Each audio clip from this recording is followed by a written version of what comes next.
week 20 of the fantasy basketball season, and here's a few forwards I look to get on the waiver wire this week. The first guy, Trenton Warford of the Portland Trailblazers. So the Blazers here, they've been out of commission now over the last few weeks, trading everyone at the deadline. Damian Lillard most likely out for the season here. And now Watford's getting definitely playing time, and he's making the most of it on the season for the rookie. 5.1 points a game, 3.6 rebounds, 1.3 assists, 54% from the field. But over the last couple of weeks here, where he's getting more playing time, 10 points a game, 6.8 rebounds, 3 assists, and 40% from the field here for Watford. So over the last few games he's playing, and he's putting up numbers, and right now he's available in 89% of fantasy leagues. February 27th for Watford versus Denver. 6 points, 5 boards, 2 steals, 40% from the field. March 2nd at Phoenix, 13 points, 7 rebounds, 6 assists, a block, 2 threes, 41% from the field. And March 5th in Minnesota, 12 points, 14 rebounds, 4 assists, a block, and 37% from the field. So right here, he's getting the playing time.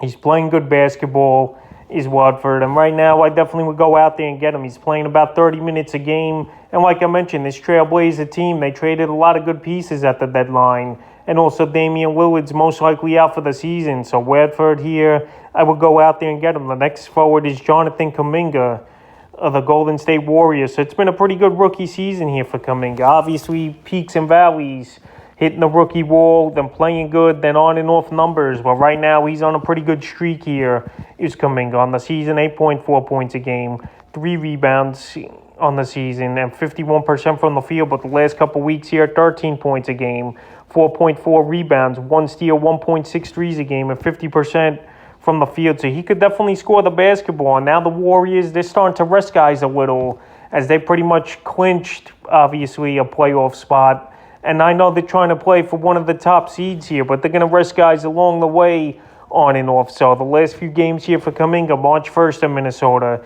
13 points, 3 rebounds, and assists to 3, 41% from the field. March 3rd at Dallas, 8 points, 2 rebounds, 2 assists, a block, 2 threes, 50% from the field. And March 5th at the Lakers, 18 points, 5 rebounds, 2 steals, 3 threes, and 70% from the field. So the more guys that rest and the more playing time they're going to give him to get more experience heading into the playoffs, I think he could be a decent fantasy asset. And if you need some scoring and rebounding and a pretty solid field goal percentage, I think Kaminga is a good get this week, and he's available in 71% of fantasy leagues. The next forward is Cedi Osman of the Cleveland Cavaliers. So Osman, obviously, he's been inconsistent in his career, but he definitely could shoot the 3-ball, and he definitely could get you double digits in scoring on average. But everything else, he pretty much don't bring to the table. But now with Jared Allen out of the lineup, another guy's going to have to step up and get some of the scoring loads. So on the season here for Osman, 11.4 points a game,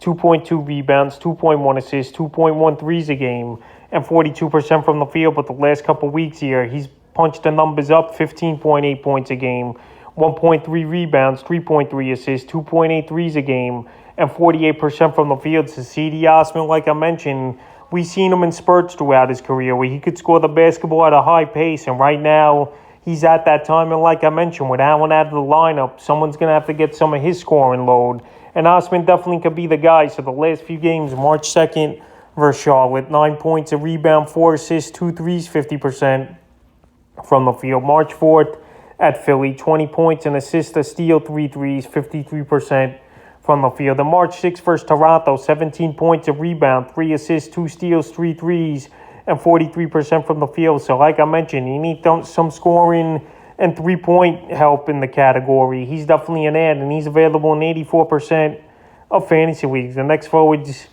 Dorian Finney-Smith of the Dallas Mavericks. So Finney-Smith here, he's been playing great basketball ever since the All-Star break has ended. And also since they traded Kristaps Porzingis, it opened up some minutes at the forward position. So on the season here, 10.5 points a game, 4.9 rebounds, 1.9 assists, 1.2 steals a game, 2 threes a game, and 45% from the field. But the last couple weeks here, he's putting up great numbers, is Finney-Smith. 14.4 points a game, 6.2 rebounds, 1.8 assists, 3 threes a game, and 58% from the field. So he's definitely improved his 3-point shot from last season to this season.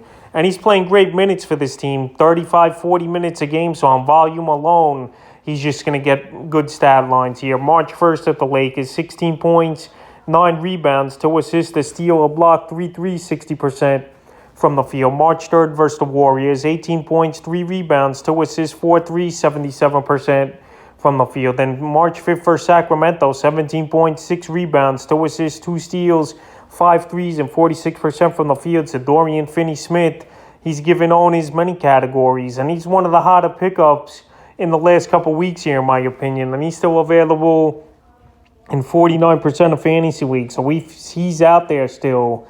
This probably could be one of the last weeks you could go out there and get him before he's owned in way too many fantasy leagues. And the fifth and final forward I look to get on the wire this week is DeAndre Hunter of the Atlanta Hawks. So Hunter, we know he's a great talent, and we know he's a guy who could score the basketball with the best of them if he could get hot and get going. And that's what he's been doing over the last couple weeks. On the season, 13 points a game, 3.3 rebounds, 1.3 assists, 1.4 threes a game, and 44% from the field here. But the last couple weeks for Hunter, 16 points a game, 2.7 rebounds, 1 assist, 1.3 steals a game, 1.7 threes a game, and 45% from the field. So as long as he stays healthy, which is a big if, no doubt about it, for Hunter, this guy could definitely play good basketball and be a good pickup. He's available in 71% of fantasy leagues. So over the last few games, March 1st at Boston, 4 points, 3 rebounds, an assist, 2 steals, 0% from the field, which hurts. March 3rd versus Chicago, 18 points, 3 rebounds, an assist, a steal, 2 threes, 53% from the field. And March 4th at Washington, 26 points, 2 rebounds, an assist, a steal, 3 threes, and 66% from the field. So if you need some scoring and 3-point shooting here, DeAndre Hunter is definitely the man to go out there and get for this week here. And if he fizzles out again, you just drop him. But right now, he's a good pickup. So that's a few forwards I look to pick up here for week 20 of the fantasy basketball season.